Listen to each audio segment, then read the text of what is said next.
What is good, guys? It's Ronald, also known as Youcapper from sportsmemo.com. Welcome to another episode of Let's Cap here. We got Skee Profit, my guy from Wagertalk. He just got off a damn good show of his own over on Spotify Live. If you guys don't follow Skee, he has his own show at 10 o'clock every day on Spotify Live. He had Rob Bino on today. They broke down the NBA finals here. We're going to do the same here with game one, and then we're going to talk about the WNBA as well. Skee, how you doing, man? How's the last few days treating you in the betting world? I am doing okay. Honestly, bro, it's been rough since Memorial Day weekend, so I'm still trying to get back on track. I think today is gonna be the day, though. I remember texting you throughout the week, and I was like, man, this guy's not chopping it up in the chats like he used to. I couldn't. He was like, he's dead. I thought you were dead. I had to text you. I was like, yo, what's going on? Honestly, today is the first day I started really feeling good. So hopefully that bodes well for the best too. Yeah, yes, sir. Yeah. You and me both. I'm on a little bit of a slump here in the WNBA. Lost my last three, I believe. So we need to turn it around. Maybe you can help me do that today.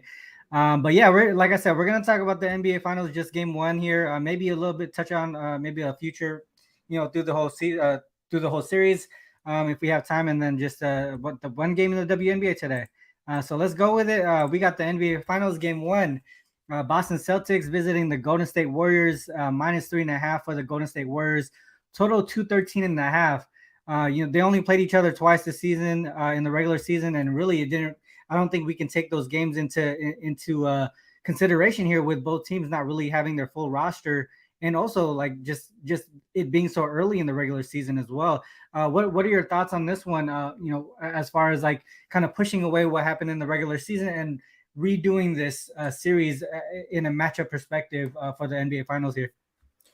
Yeah, everything is going to be different. You can take some stuff from the regular season, but you can't take everything. And as far as when these teams matched up, I don't think Steph, Dre, and Clay were playing in all those games. In the one game, I know the last one where it was like 88 to 100 or something like that. Steph got hurt, so you just got to always pay attention to this. The Mavericks, hey, they've been beating on the Warriors the past few times they played, so and you saw how that series went. So no, I don't put too much into just that regular season. There are other stats I care about though, and that's going to be like, I'll get into it now. Golden State at home, as long as they're healthy, you know what I'm saying? When they have the main guys in there, Steph, Draymond, they only lost 3 games all year. So that's the team I'm looking to bet on. I don't know if we're doing more back and forth here, or we can go back. No, we can go back and forth. One thing to add there on that game in March when they lost by 30 points, like you said, Steph got hurt. No Wiggins, Draymond Green. That was just his second game back, coming from a 2-month layoff. So there was a lot of things here why Boston kind of dominated that game. Another thing to note on those home games, because this is going to be one of the rare times that I've done a show this week where I'm not going against someone who's back in the Celtics as far as game one as at the very least. So it's a little bit different for me not having to go back and forth with this. But like you've said, at home, how the historically the Warriors in game one of the series, not only just at home, this season, but historically, since 2014-2015 playoffs with Steve Kerr, 21-2 straight up in game ones of NBA playoff series. If you add to the fact that they're single-digit home favorites in those games, 10-1 straight up, 9-2 against the spread. And so to me, like a lot of the things are pointing towards the Warriors here. I know if this was a neutral court, the line is telling us that these teams are very, very even, and I believe it. I think they have both pros and cons to each other's matchups. But at the same time, in this specific situation, we're just talking game one. I think Golden State is going to be more prepared. They're in a situation that they've seen multiple times, and on the Celtics side, they failed to cover every single game one of the NBA playoffs this season. Even though they beat the Nets game one, they didn't cover that. They didn't cover the line. Any thoughts on those things or those types of trends in this situation here? It's definitely a good call out by you that Boston didn't win or cover any game ones, and also that stat by Steve Kerr, 21-2. That's awesome. So it's just I just feel like it's a lot of things lining up. People can argue rest versus rest because Warriors have been off for so long, but in general, I looked at home favorites in the playoffs, more rest than their opponent. They win 75.6% of the time straight up. And it was 50 and 35 against the spread, and 6-2 straight up so far this season. So, or this Yep. playoffs.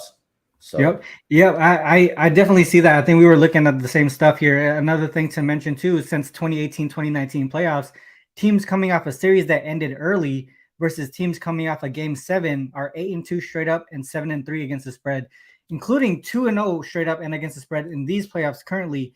And both teams involved in the NBA playoffs, in the NBA finals, are were a part of those games. The Golden State Warriors beat the Dallas Mavericks in the Western Conference Finals. The Heat beat the Boston Celtics in the Eastern Conference Finals. So both of those guys, I think that trend it follows this current situation coming off into this game 1 here. So to me, I do like the Warriors game 1. Do you think the rust though? You talk about the extra rest. Do you expect any rust with the Golden State Warriors? Is this a situation where we could see Boston more ready to start the game and then have Boston and then have Golden State kind of take over in the second half? Is that kind of a game flow that you could see happen? I can understand that, but at the same time, Boston had a few days off too. It's not like they're just turning around and continuing to play like a day after. They don't have any momentum 4 days after. And in general, I looked up home teams in game 1 of the NBA Finals. It's only been one team that lost since 2005. So yeah, it's just. And I think if I remember correctly, the Warriors were on the other side of that. No, was it? Oh, okay. I think it was the Heat. Gotcha. Okay. I think. But there was one stat where I saw a fade, and it ended up being the Warriors on the other side of that trend. So I got to look back at that. But yeah, that's a good call out there. In general, bro, the Warriors not losing at home. I mean, that's really what it boils down to. Yeah. So far in the playoffs, they're 9-0. I don't know if we said that yet. They win by an average of 14.6 points per game.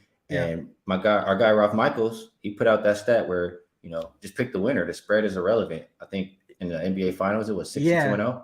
It was like 96% or whatever. If you win the game, you're covering the spread in the finals. So that's pretty crazy to think about. And that just goes to show how tight these teams and the lines are, for the most part. One thing to mention is I think we worry about Rob Williams, kind of like the paint protection, right?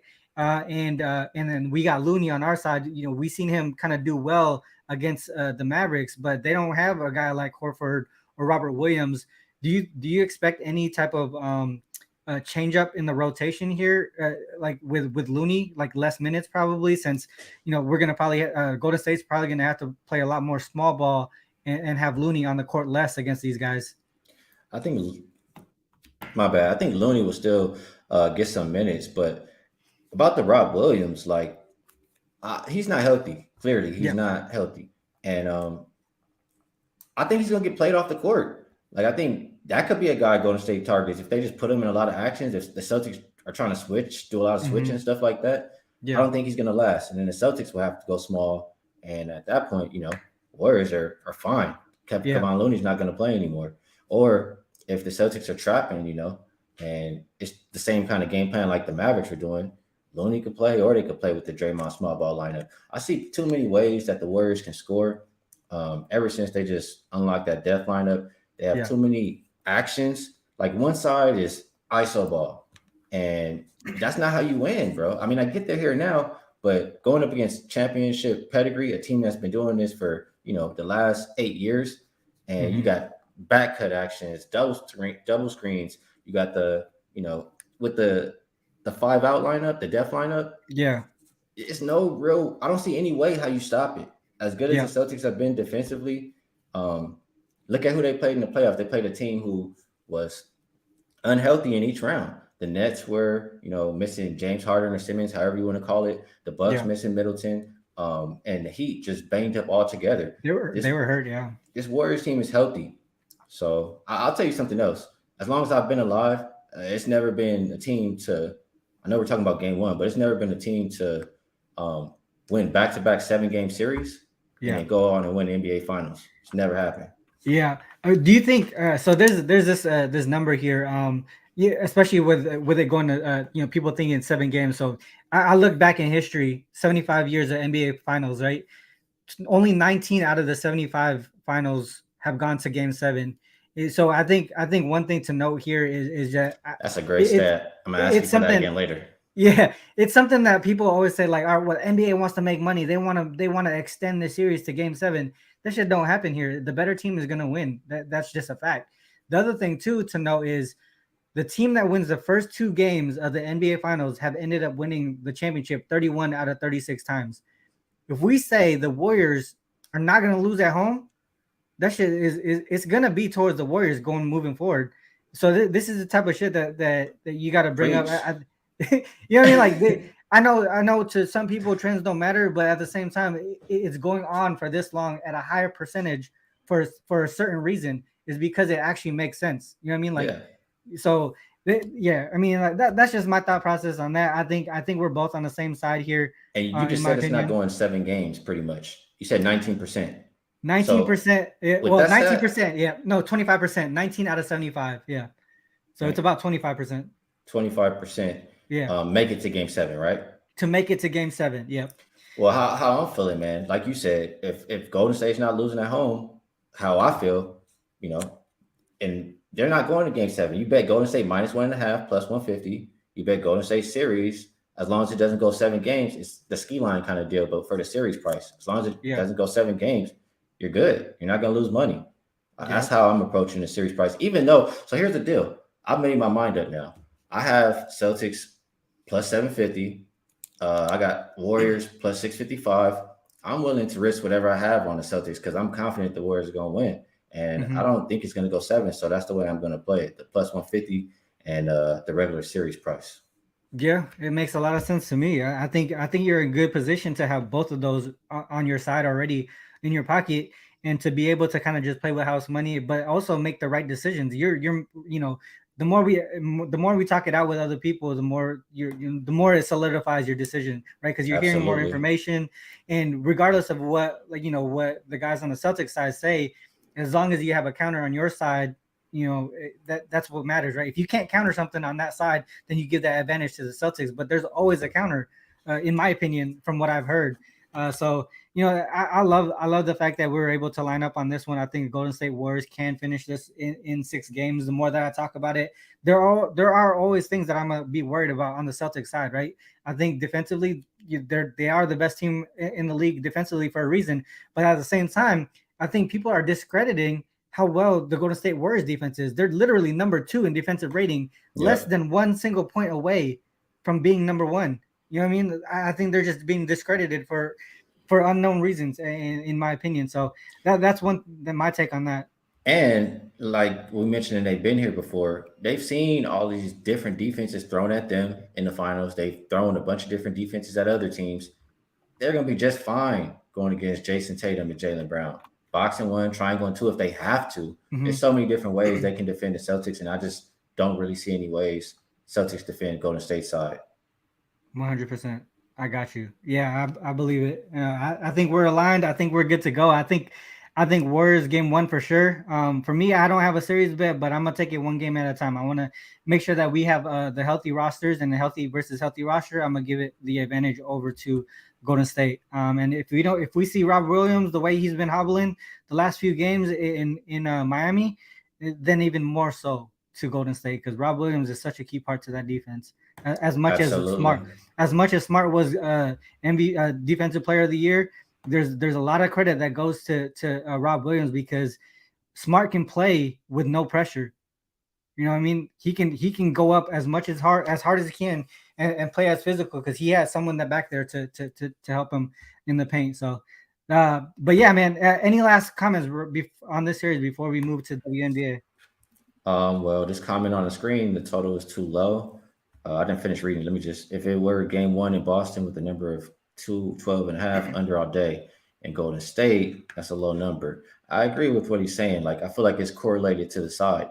212.5 is extremely low for a Golden State game. I feel like it should be closer to 220. But if you think Boston's going to win, that's the kind of game they're probably going to have to play. And if you're, banking on their defense, then I understand. A guy like me who likes Golden State is going to be leaning more towards that overside. And I think it's interesting that the first half is more shaded towards under and even continues to go down. And that just probably shows you, like, the books think both teams start off a little rusty and then pick up the offense as the game goes on. As far as a little bit more action you can put in, Draymond Green, points, rebounds, assists, 21.5. He's gone over that for the last 6 games. He's averaging 22.5 in the playoffs. And I think a lot of the action is going to go through him, especially if Boston decides to trap tonight. Yeah, and on that note, with since we're talking about props, 2 things that we talked about on Jay's show, and I want to get your take real quick before we move to WNBA. But Tatum over 7.5 rebounds, and also Looney under 19.5 PRA. I think for Boston to win this game, they're going to need Tatum to play heavy minutes. I'm expecting 42, maybe at least over 40 minutes for Tatum, so he's going to get a lot of opportunities. And with the pace that they play, the defense that these guys play with, we're going to see a ton of missed shots. And playing heavy minutes, you can get the opportunity to get those rebounds. On the other side with Looney, he came off a great series, but this is a different matchup.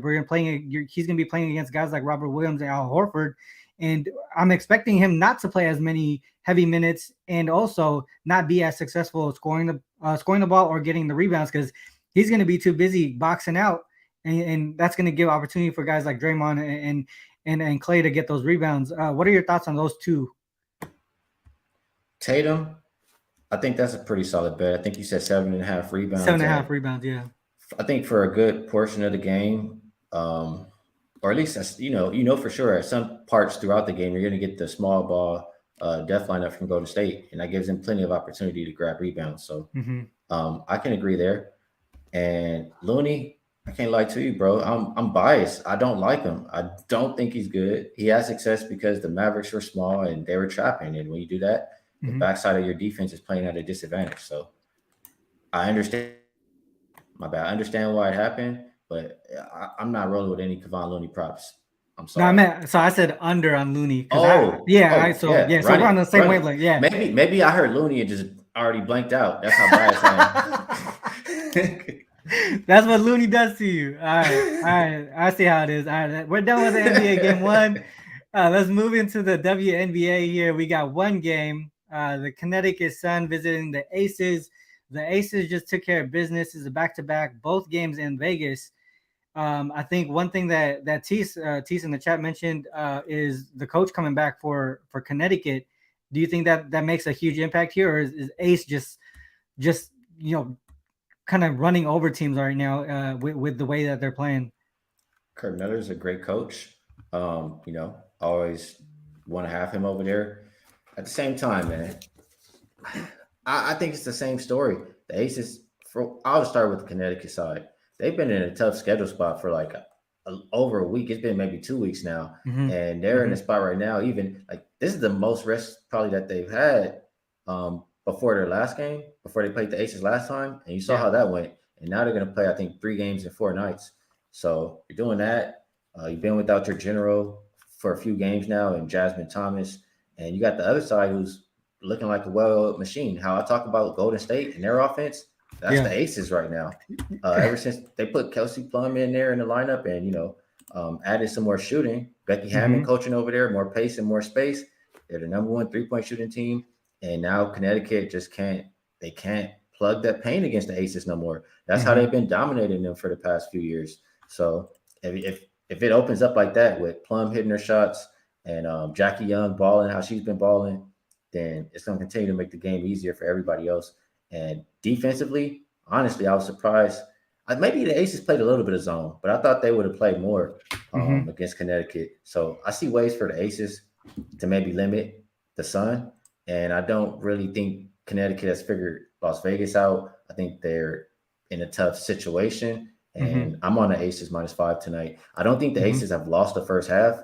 I'm not a big early bettor all the time. I know T says he's probably liking first half, but Aces is the only way I could look in this game. That makes a lot of sense. I think what you mentioned with Plum, she's playing with so much confidence right now. I think it really has changed the way that the Aces play from last year to this year.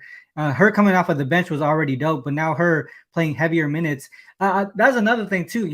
With the game in the WNBA being less minutes per game, and so if we were to do like a ratio of like 32 minutes compared to in the WNBA versus 32 minutes in the NBA, WNBA wise, it's actually heavy minutes.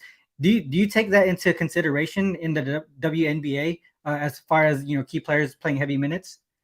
If they're in tough scheduling spots, if they've had some rest, then I don't really care. But like a Mhm. team like Connecticut, absolutely. Which team are we talking about here?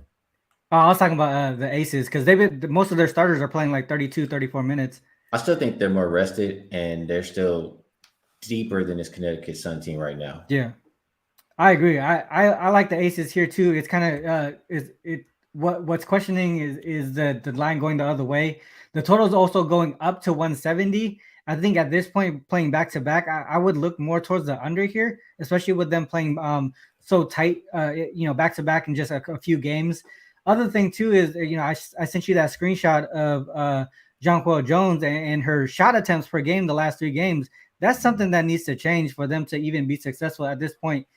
I don't know if the coaching aspect of it of Coach Miller being out with COVID had to do with that part of it, but that's something that needs to change on that side for them.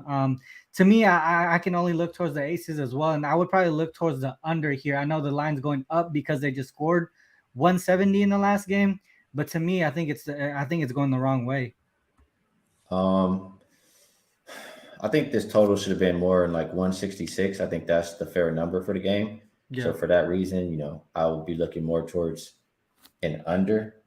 I did want to mention because I had a stat here and my screen blanked out. Underdogs that have a game the next day, Mm-hmm. they are 36.2% straight up. They lose by what is it, 5.5 points per game. Oh shit! Yeah. So Yeah, that's a good look for the Aces and you in saw here. you that yeah, I like it. And I'm looking to fade. I'm gonna tell you right now, I'm looking to fade the Sun again tomorrow when they play the Mercury. Yep. That's a good look there. I think that's something that we took into in the NBA too. Didn't we do that stat in the Mm-hmm. NBA, no rest versus rest Because the next if, game? if the game is getting out of hand or whatever, they got to save some of those minutes for tomorrow. They're already in a tough schedule spot. Exactly. Yeah. They can't go If all the out. game gets out of hand, they're down by 10 points in the fourth. They're probably going to play their bench players Hmm. and yeah, that's a good look right there. I was already leaning those ways, but you're talking me into both of those, more so the side than the under here. So we're probably gonna go with the Aces tonight, even with the line going the other way. So, that's the NBA, that's the WNBA. I know Skee got a busy ass schedule this week, today as well. He got another show on Wager Talk later. He's gonna chop it up with Rob Vino again and finish that conversation Absolutely. there. But man, hey yo, I love having you on, Ski. Thanks you for all the information here. I love that we're aligned on the plays today as well because that gives me a lot more confidence. Like I said, I've been having shows with guys on the Celtics side. It's been really tough going back and forth with those guys because they have strong opinions. But Oh, but if yeah, you need some backup throughout the week, just let me know. I love it. let's I'm go. ready. And on that note, we got the Naked HD showing up in the chat now. They've been coming up every dang show now. All right, there you go. That's cleared up. Now is the end of the show. Ski, any last words or comments or any promotions over at Wager Talk? It's always good doing shows with you, bro. I always enjoy capping with you. You said some stat earlier. I was already leaning away too, and you saying the 19% one. I need you to send me that one when we Yeah, get I off got you. air. Yeah, I got So I you. appreciate you, and yeah, you can check out my work on Twitter at Skee Profit. My boy Tease, I'm gonna be on with him after I finish Wager Talk. If it's all good with him, I think we're still doing that on Pub Sports. So check that out, and appreciate you, bro. Good luck to everybody. Yes, sir. So this is the end of the show, guys. Thanks to all who tuned in on YouTube and on Twitter. If you are on YouTube, make sure you hit the like and subscribe button before you bounce. Make sure you check out the links in the description as well. And as always, I had to end with this. Please remember, whether you fade us or follow us, it's on you to make that call. Good luck on all your action. Till next time, peace.